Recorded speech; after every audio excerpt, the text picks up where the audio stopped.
Okay friends, it's time to get started on replacing our fuel filter. This is going to be located on the driver's side fuel rail. We're going to use a 20mm wrench to hold our fuel filter still. We'll use a 16mm wrench on the rear, and then we'll use a 17mm wrench on the forward fitting. Keep in mind there is fuel inside your fuel system. You want to make sure you're wearing hand and eye protection, and of course have a collection bucket underneath the area.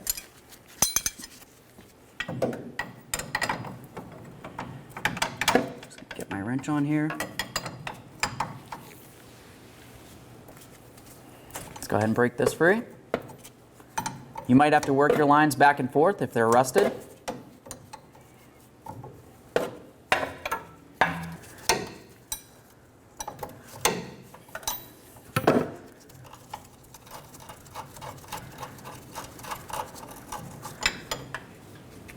All right, I'm just going to wiggle this a little bit, try to get my line out of here. Let's let that fuel drain out of there. Now I'm just going to go ahead and slide this backwards a little bit. Now we can get this line out of our way.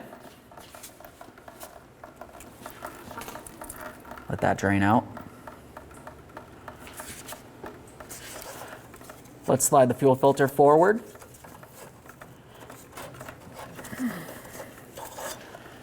And remove it from the truck. Make sure you empty it out. Now just take a quick peek at the lines. You can see the little black O-rings on there. You want to take those off and inspect them. Make sure they're still pliable and stretchable. If it looks like they need to be replaced, now's the time to replace them. All right, now we can get our fuel filter in there. If you were to look at it, you're going to be able to see an arrow. That's the direction that the fuel should be flowing, from the fuel tank to the engine. Let's go ahead and take this. We'll slide it in from the front towards the back. Line up our rear line right here. We can start that in. Let's go ahead and start in the forward line as well.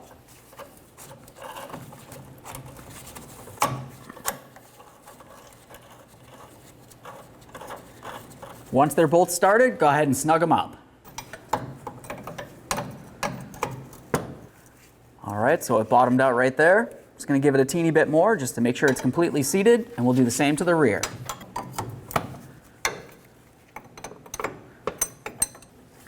Okay, that's bottomed out.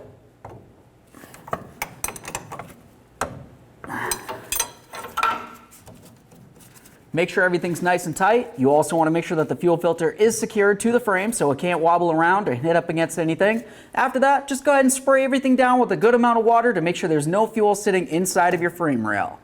Okay friends, we got the fuel filter in there. What's left to do now? You're going to go ahead and start up your truck. What you might realize is you have a little bit of a long crank. It's going to take a little while for the fuel to get sent from the fuel tank all the way back up to the engine because we lost a little bit of fuel along the way. Aside from that, after it's running, make sure you take a peek underneath that side there. Make sure you don't have any fuel coming out. If you have a leak, go ahead and double check to make sure that's nice and snug. Aside from that, take it for a road test.